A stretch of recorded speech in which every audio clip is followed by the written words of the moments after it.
Welcome back to Functional Analysis FAV002.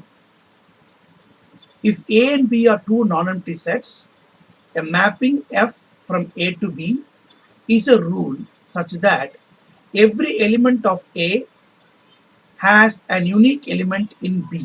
Every element of A has a unique element in B.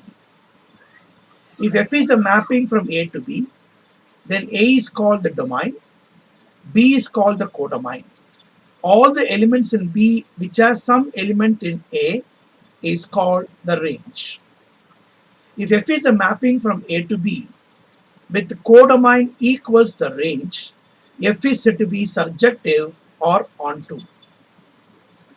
If F is a mapping from A to B, and if every pair of points x1, x2 belongs to A with x1 not equal to x2, if f of x1 not equal to f of x2, we say F is injective or one-to-one.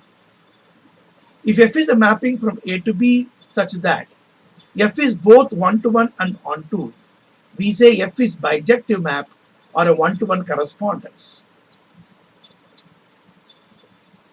If there is a bijective map from A to B, the cardinality of B is same as the cardinality of A, meaning the number of elements in A is same as number of elements in B and vice versa.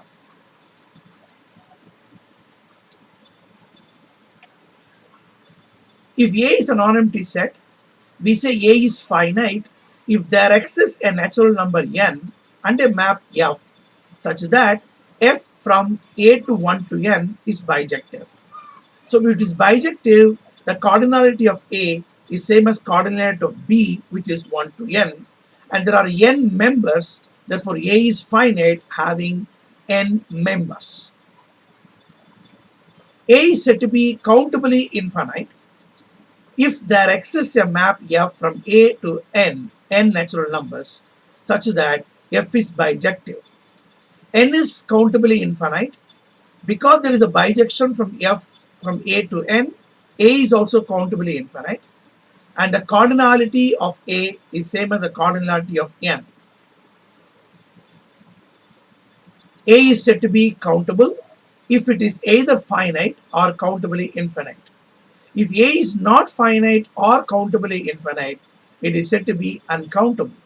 Countability is also referred as denumerable. Uncountable is known as non-denumerable. I am Dr. A.G. Srinivasan. Thank you.